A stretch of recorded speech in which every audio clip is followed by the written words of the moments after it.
So if you've ever driven down the coast of California or taken a road trip through the American Southwest, you've probably noticed the names on the map, right? Oh, absolutely. Yeah, you have San Diego, San Francisco, Santa Fe, San Juan Bautista. It's this almost unbroken string of saints. Right. And I think for a lot of us, they just feel like geography, just settled facts on a grid. It looks incredibly peaceful, almost like a rosary just gently draped over the landscape of the continent. That's a really evocative way to put it. But Yeah. today we are pulling from a massive, comprehensive dossier that completely shatters that peaceful image. Yeah, it really does. So welcome to another deep dive. Thank you. And looking at the stack of sources we have today, the contrast between those romanticized names you just mentioned and the historical reality is, frankly, staggering. It's intense. Right. We are working with historical scholarship, records from both the U.S. and California governments, the National Statuary Hall archives, and crucially, contemporary Indigenous voices. Which is so important to center here. Exactly. And what this dossier reveals is a historical landscape fundamentally built on coercion, resistance, and a level of demographic catastrophe that, well, it forces us to completely rethink how the American West was colonized. It totally rewrites the narrative.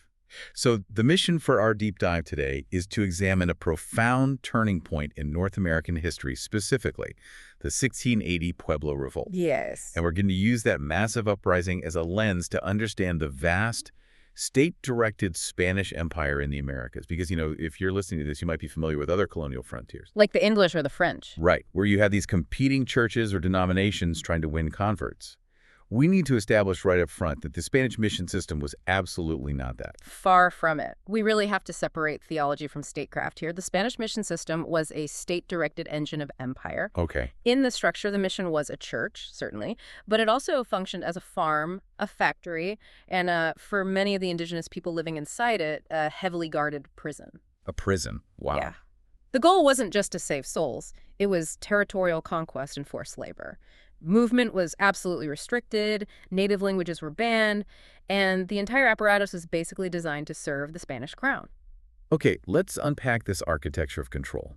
Because before we can really understand why the 1680 uprising happened, we have to understand the specific colonial machine Spain built. Right, the mechanics of it. Yeah, and this really kicks into gear around 1598 when a figure named Juan de Oñate begins the Spanish colonization of New Mexico. Right. And the legal and political mechanism driving this is something called the Patronato Real. Now, I need you to explain how this actually worked on the ground, because looking at the sources, it describes this arrangement between the Crown and the Catholic Church, but it reads like a corporate merger.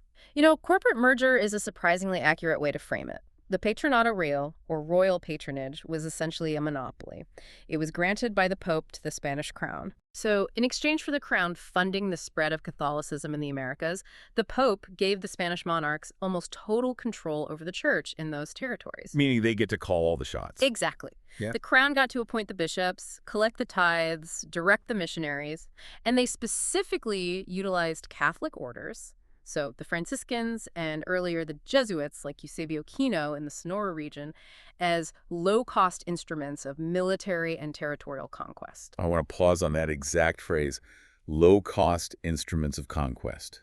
Because sending a massive standing army across the Atlantic Ocean, Yeah. Marching them into the arid, brutal terrain of the American Southwest and keeping them supplied. It's a logistical nightmare. It's a nightmare. It would bankrupt the empire. But if I understand this correctly, the crown is essentially outsourcing the heavy lifting of colonization to friars who have taken a vow of poverty. You've hit on the exact economic logic of the empire. What's fascinating here is that two Franciscan friars, accompanied by maybe a half dozen soldiers with muskets, could theoretically secure and control vast swaths of territory. That's wild. Yeah. Just a handful of guys. Exactly. The crown provides the legal authority, the branding, and a tiny security detail. And then the friars are deployed to extract the labor, build the infrastructure, and pacify the local population. Wow. It was a merging of a religious conversion with territorial dominance that saved the Spanish treasury an absolute fortune. Okay, so it sounds almost like a brutal state-sponsored franchise model. The crown provides the brand and a few security guards, and the friars extract the labor and resources. And the primary strategy they used to execute this extraction was something called the reduction. The reduction. Yes. Which, when you look at the mechanics of how it was implemented, is a chillingly accurate word. What did a reduction actually entail? So the underlying philosophy of the reduction was centralization. The Spanish administrators looked at indigenous communities, many of which were geographically dispersed, or they moved seasonally based on agricultural cycles. Right. And the Spanish decided they needed to be, quote, reduced into tightly packed, easily surveilled mission settlements. Literally reducing their footprint. Exactly. Stripping away their traditional ways of life and molding them into Catholic, Spanish-speaking agricultural laborers who could, pay taxes to the crown. Of course. But the application of this strategy looked very different depending on the existing societies they encountered. Right, because if we look at the American Southwest versus California, the Spanish are dealing with completely different urban landscapes. Completely different. In New Mexico, they encounter the Pueblo peoples, and the Pueblos are not scattered. They are living in massive, permanent, multi-story towns built out of stone and adobe. They have complex irrigation systems. So how does a friar implement a reduction when the population is already centralized in a highly functioning city? Do they just build a mission a few miles down the road? No, they did something far more psychologically and physically invasive. Because they couldn't just uproot an entire stone city, the Franciscans superimposed their missions directly onto the existing Pueblo towns. Wait, literally right in the center of their existing cities. Exactly.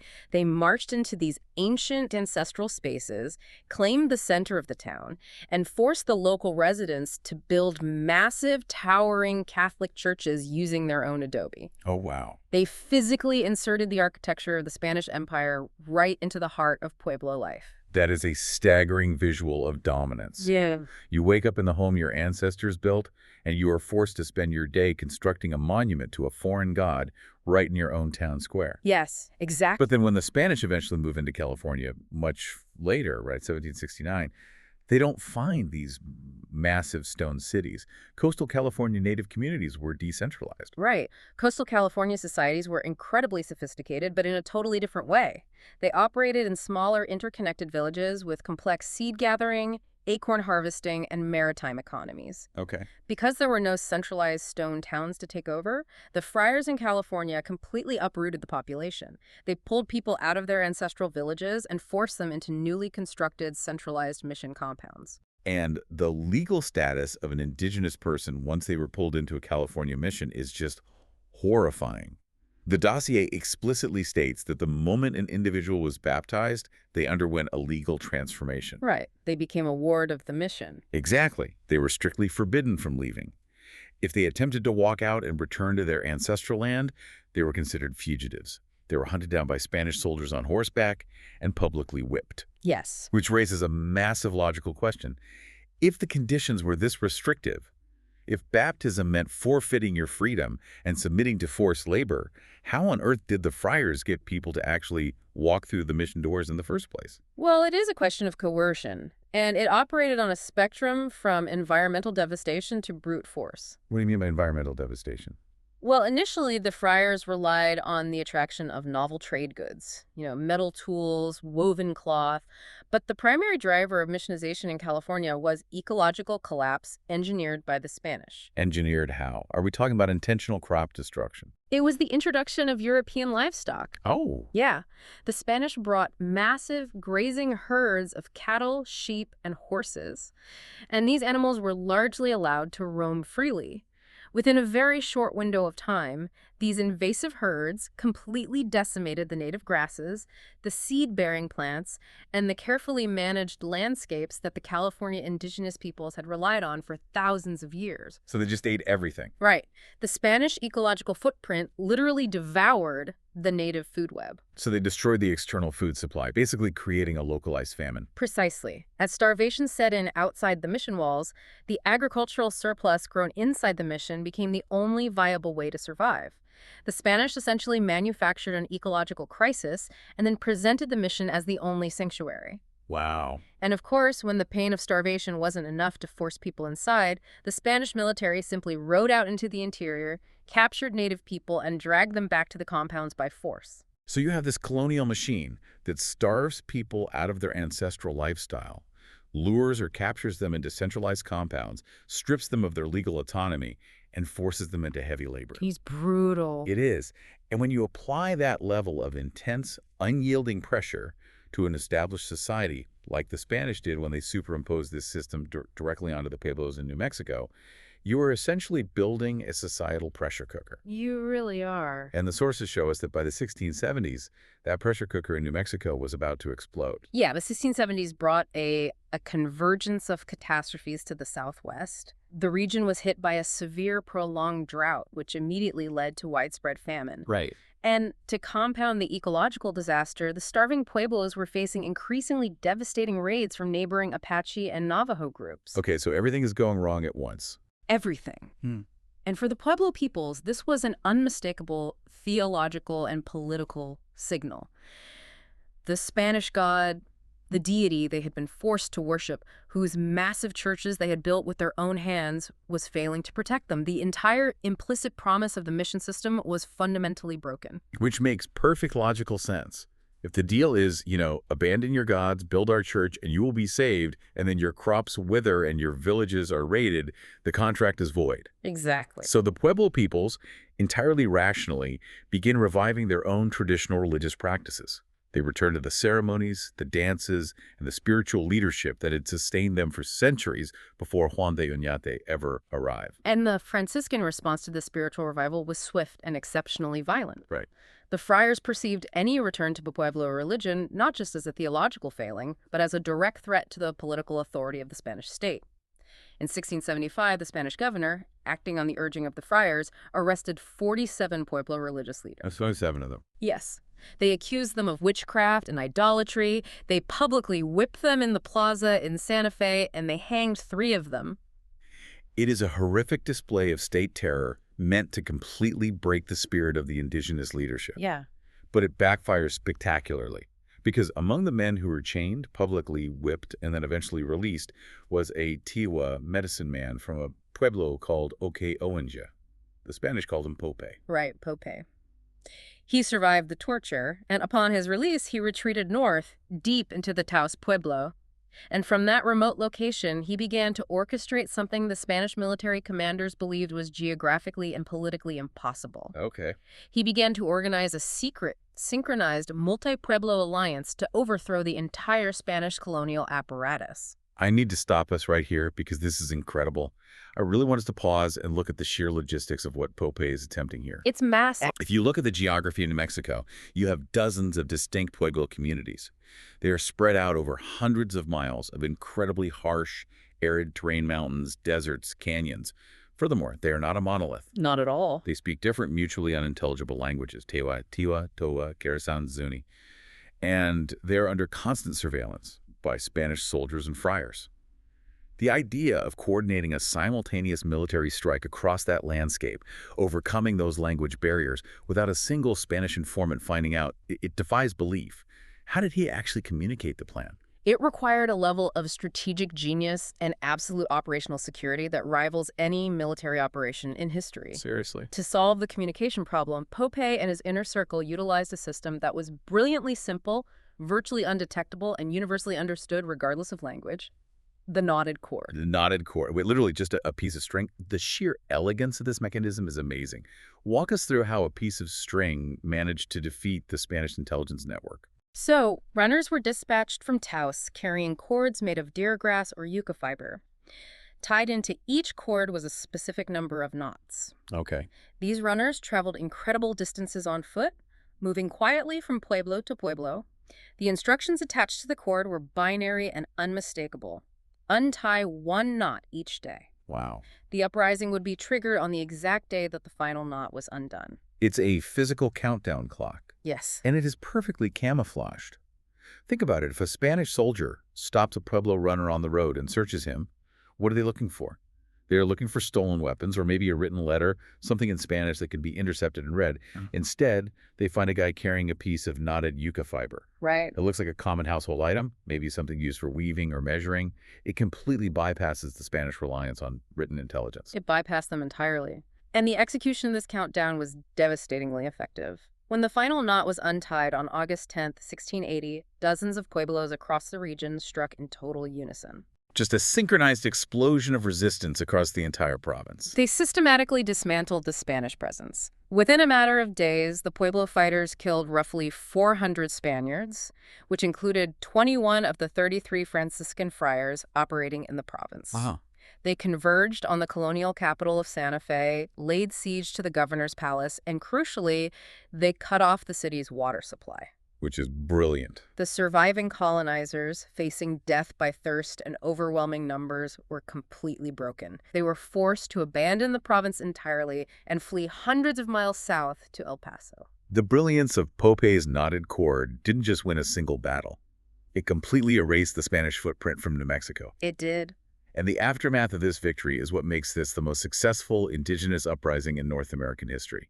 For 12 whole years, the Pueblo people held their homeland. 12 years of freedom. Yeah, the sources describe how they set about dismantling the physical and spiritual architecture of the reduction. They burned the massive churches they had been forced to build. They went down to the rivers and ceremonially washed themselves with a mole root to scrub away the Catholic baptisms that had been imposed upon them. For over a decade, they lived free of Spanish taxation, forced labor, and religious coercion. They successfully reclaimed their sovereignty. But history tells us that empires rarely accept defeat permanently. Right. Spain did return. In 1692, a Spanish commander named Diego de Vargas led a military reconquest of New Mexico. But the New Mexico they returned to and the way the Spanish operated once they got back was fundamentally altered, wasn't it? It was a changed world. If we connect this to the bigger picture, the Spanish military possessed the force to physically reconquer the territory, but the Franciscans had learned a very hard, very bloody lesson. What was the lesson? They realized that attempting to violently crush and eradicate Pueblo religion, the exact strategy that had led to the whipping of Pope, would only lead to their own destruction. The 1680 revolt taught the Spanish their absolute limits. Consequently, in the post-Reconquest era, the friars largely abandoned the brutal suppression of traditional Pueblo ceremonies. This highlights an incredible irony that runs counter to almost everything we are taught about colonial history. Usually the narrative is that when an indigenous group stages an armed rebellion against a massive empire, the empire returns and brings the hammer down, resulting in total cultural annihilation. Exactly. But in this specific case, pushing back with overwhelming synchronized force is exactly what forced the Spanish Empire to accept a lasting cultural compromise. That compromise is the defining characteristic of the American Southwest to this day. Right. The resulting coexistence of Pueblo ceremonial life and Catholicism is a direct outcome of that successful resistance. It wasn't a benevolent gift granted by enlightened friars. It was a firm boundary line drawn in blood by the Pueblo people in 1680. And contemporary descendant communities are fiercely aware of this legacy. The dossier includes some powerful statements from modern Pueblo leaders. Herman Agoyo of Oque Oenge states plainly, "Pope is our hero." Yeah. And Joe Garcia, a former governor of the Pueblo, puts it in incredibly stark terms. He says that without the 1680 revolt, quote, "I couldn't stand here and speak my language." It's powerful. It really is. It makes you wonder, when you look at the broader sweep of history, how many other indigenous languages, how many entire cultures would still be thriving today if their resistance movements had possessed the meticulous organization and an operational security of Pope's knotted cord? It is a profound counterfactual. It draws a direct, unbroken line between strategic military resistance in the 17th century and cultural survival in the 21st century. Yeah. But Spain's realization of its limits in New Mexico was tragically geographically confined. Right, because we still have to talk about California. Exactly. When the empire decided to expand its mission system into Alta California a century later, in the late 1700s, they didn't bring that spirit of compromise. They reverted to the original brutal mechanics of the reduction, and the results were a demographic catastrophe. Let's transition to that California chapter because the numbers in the sources are almost difficult to process. Yeah. The Franciscans established the first California mission in 1769, and they initiate a system that proves to be an incredibly efficient engine of death for the indigenous population. To understand the scale of the collapse, we have to look at the demographic estimates provided in the state and historical records. Okay. The coastal indigenous population of California is estimated to have been roughly 300,000 in 1769, right before the arrival of the missions. By the time the newly independent Mexican government finally secularized and closed the missions in 1833, that population had plummeted to about 100,000. Wait, We are talking about 200,000 human beings gone Gone. in just over 6 decades. The coastal population was slashed by 2/3. It was a collapse driven by the very architecture and daily operation of the missions themselves. The primary vectors of death were disease and the horrific reality of confinement. Right. You have a population with no acquired immunity to European pathogens, measles, smallpox, influenza, syphilis. And the friars are forcing them to live in tightly packed, damp adobe mission dormitories. The perfect environment for disease to spread. Exactly. The dormitories for unmarried women, called moncherios, were particularly notorious. They lacked proper ventilation, they were locked from the outside at night to control the women's movements, and they became literal incubators for respiratory and infectious diseases. And I want to focus on a specific demographic detail from the dossier that just stopped me in my tracks. When you look at the mortality rates, there is a massive inversion of births and deaths. Yeah. The infant and child mortality rate in these California missions was so severe that in many compounds, a vast majority of the children died before they even reached the age of 5. Let's just sit with that reality for a second. We're talking about forced communities where the sound of children playing essentially disappeared. It's devastating to even think about. When a population's child mortality reaches those catastrophic levels, the biological mechanism of survival breaks down. The community simply cannot organically sustain itself. The death rate was so high that the mission population was in a constant state of demographic freefall. So if we look at the pure economic mechanics of this, it operated like a machine that is constantly burning its own fuel. It's a labor camp where the workforce is dying much faster than it is reproducing. But the friars needed a massive labor force to run the agricultural operations, to tend to the tens of thousands of cattle, to weave the cloth, and to build the adobe structures. Right. If the people inside are dying that rapidly, how did the system not just immediately grind to a halt? Because the Spanish administration treated the indigenous population as a replenishable resource.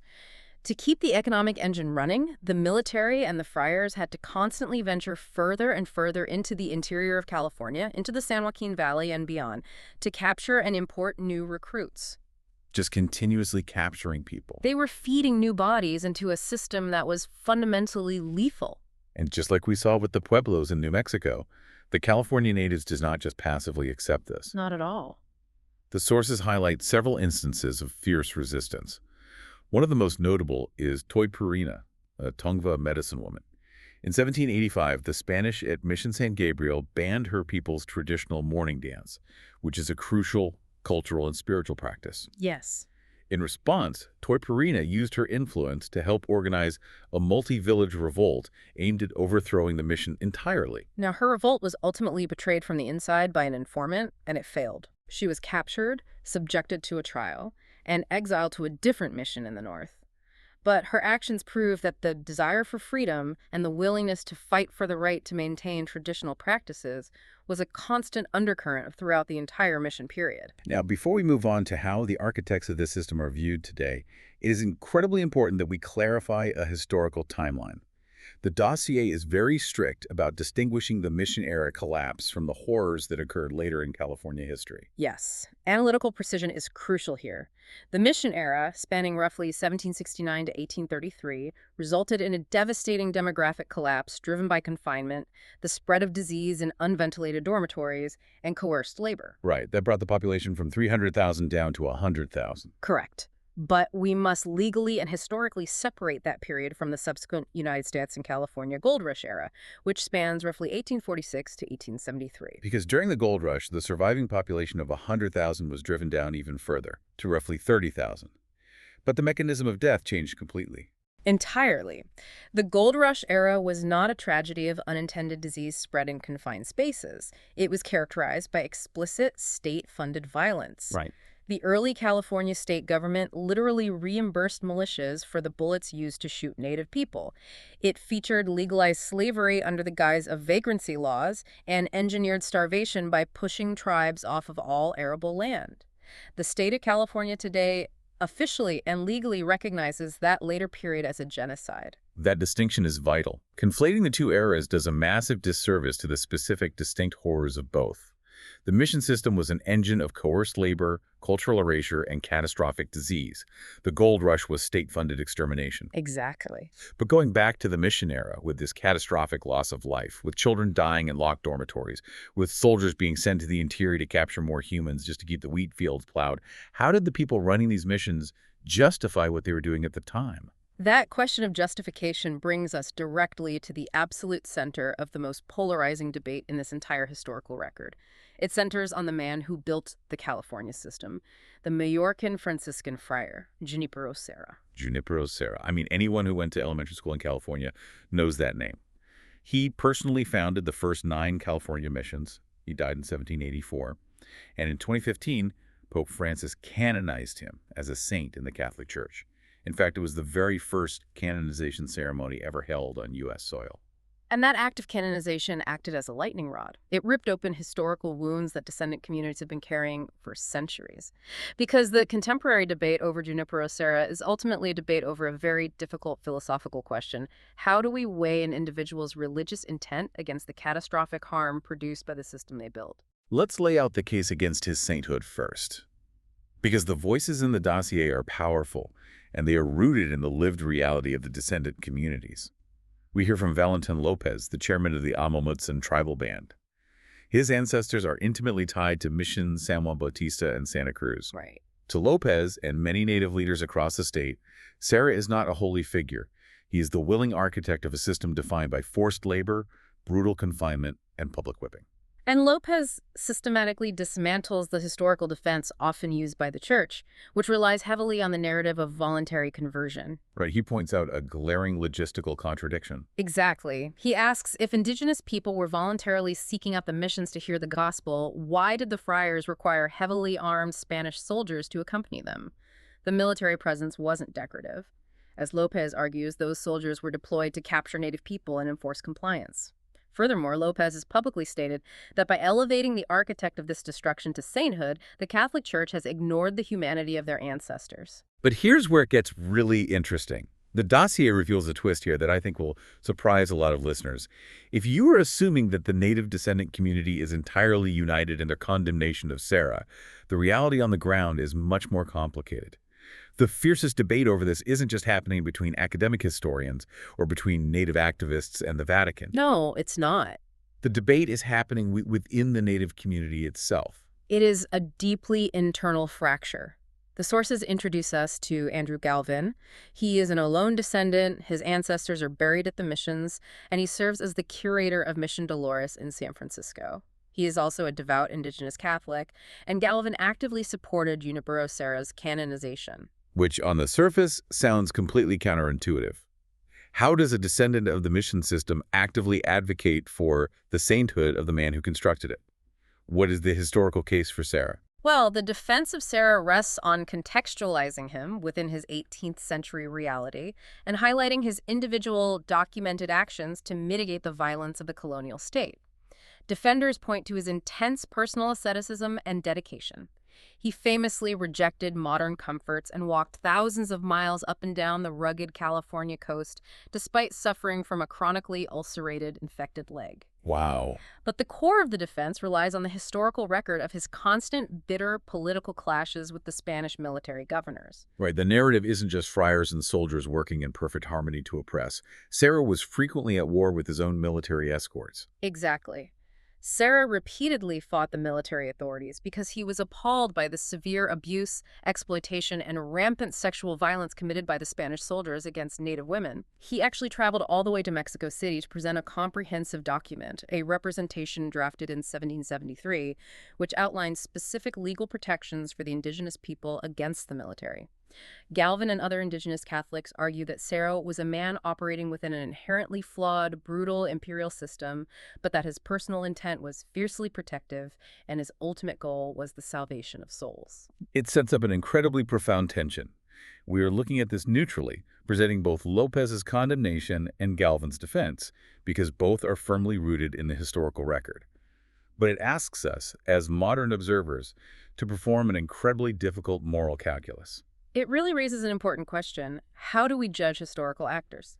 Do we evaluate Junípero Serra primarily by his documented individual efforts to draft legal protections and restrain the worst impulses of the Spanish military? All right. Or do we judge him as the foundational architect of the reduction power, a system that inherently required the stripping of autonomy, utilized corporal punishment, and directly resulted in massive cultural erasure and literal catastrophic death? It essentially boils down to this. Can you be a good man if you are the one running a fundamentally evil machine? Does your individual protective intent matter if the factory you built ultimately grinds up 100,000 lives? That is the exact fracture line of the contemporary debate. And importantly, this isn't a debate that has stayed neatly contained in theological journals or academic conferences. It has physically spilled out into the streets of California and fundamentally altered government policy in the present day. Let's move into this open reckoning, because the history of the 1680 revolt and the 1769 mission system is not stuck in the past. It is actively shaping the present. In 2020, amidst the broader social justice protests following the murder of George Floyd and centering around Indigenous Peoples Day, the historical anger over the mission system boiled over into physical action. It did. Across California and San Francisco, Los Angeles, Ventura bronze statues of Junípero Serra were painted blood red, tied with ropes, and physically toppled from their pedestals by protesters. It was a visceral public repudiation of a sanitized historical narrative that the state and the church had upheld for over a century, and we are living in a dual reckoning right now. We are seeing this play out on two distinct tracks, the religious and the secular. Okay, let's break those down. On the religious track, the Catholic Church is grappling with an impossible tension. They must figure out how to reconcile a saint they just canonized with the very loud, very justified pain of the Native communities he missionized. Native Catholics are split, statues are falling, and the church is caught in the crossfire of a legacy they explicitly endorsed. And tied into this religious track is the debate over the doctrine of discovery. I want to make sure we define this clearly for the listener. What exactly is this doctrine, and why do critics tie Serra's actions directly to it? So the doctrine of discovery traces back to a series of 15th century papal bulls, most notably Inter Cetera in 1493. It was essentially a theological and legal framework issued by the Pope that gave European Christian nations the religious green light to discover, claim, and exploit lands inhabited by non-Christians. Which is just a massive blank check. Yes. It legally rendered indigenous peoples as less than human in the eyes of European law, justifying their conquest and the seizure of their territories. Critics argue that by canonizing Serra, the Church was indirectly validating the colonial mindset rooted in that exact doctrine. Though it is worth noting, as the dossier points out, that the Vatican formally repudiated and distanced itself from the doctrine of discovery in 2023. But for many descendants, acknowledging a 500-year-old bad law doesn't undo the historical damage it justified. The historical damage was already locked in. Now, while the Church moves slowly on the religious track, the secular track, what state governments are doing, is moving much faster. In 2019, California Governor Gavin Newsom did something historically unprecedented. Right. Standing before Native leaders, he formally apologized on behalf of the state of California for the historical violence, explicitly using the word genocide. And crucially, he didn't just offer empty political words and walk away. On the civil side, the state established a formal Truth and Healing Council. The mandate of this council is to allow the tribes themselves to take the lead in setting the historical record straight, to document the specific harms of both the mission era and the gold rush era, and to be in the long process of institutional untangling. It is a shift from the state dictating history to the state listening to it. And beyond the government level, the descendant communities themselves are engaging in active, incredibly difficult work of repair on the ground every single day. Yeah, you see it everywhere. Remember Andrew Galvan, the Olón descendant who supported Serra's canonization? He and his cousin Vincent Medina are doing painstaking emotional labor at Mission Dolores. They are digging through the mission archives to locate and restore the actual indigenous names of the dead buried in the mission cemetery. That's incredible. For centuries, these individuals were recorded only by their Spanish baptismal names or simply as anonymous mission Indians. Galvan and Medina are pulling names like Jabakme and Poilemja out of the dust and speaking them aloud again. So what does this all mean for us today? It is an act of profound reclamation, giving people their identities back after centuries of erasure. And you see this reclamation happening across the state. tribes like Valentin Lopez's Amah Mutsun are actively pursuing land stewardship agreements. Right. They are returning to their ancestral territories, not to build casinos, but to manage the coastal lands and forests using traditional ecological knowledge. They are actively reviving languages that the mission system tried to literally beat out of their ancestors. What we are witnessing is the realization that history is not a static list of dates, treaties, and canonizations. It is an active, ongoing negotiation. Just as the Pueblo people in New Mexico maintained the ceremonies that the 1680 revolt preserved, the California tribes are fighting for their space, their languages, and their names in the present by directly confronting the trauma of the past. When I look at all the sources we've covered today, from the brilliant logistics of Pope's knotted cord to the Truth and Healing Council happening right now, I am just awestruck by the sheer unimaginable resilience of these descendant communities. They survived an apocalyptic demographic collapse. They survived systematic, state-sponsored cultural erasure.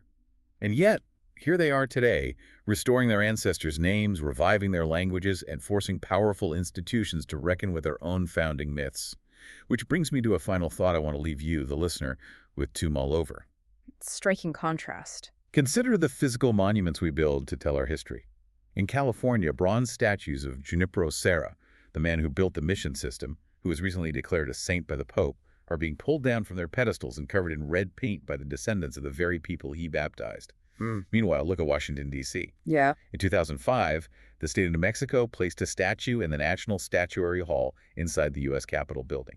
It is a statue of Pope. The man who orchestrated the violent expulsion of the Spanish Empire. The architect of a massive, bloody uprising stands proudly in the halls of the United States Congress. And notably, it is the only statue in that entire hall carved by a native artist, Cliff Fragua, of the Jemez Pueblo. It is a striking juxtaposition. It forces us to ask, as our understanding of history shifts beneath our feet, who gets to decide which historical disruptors are branded as saints and which are remembered as heroes? Thank you for joining us on this deep dive. Keep questioning the history around you, look closer at the names on the map, and we will catch you next time.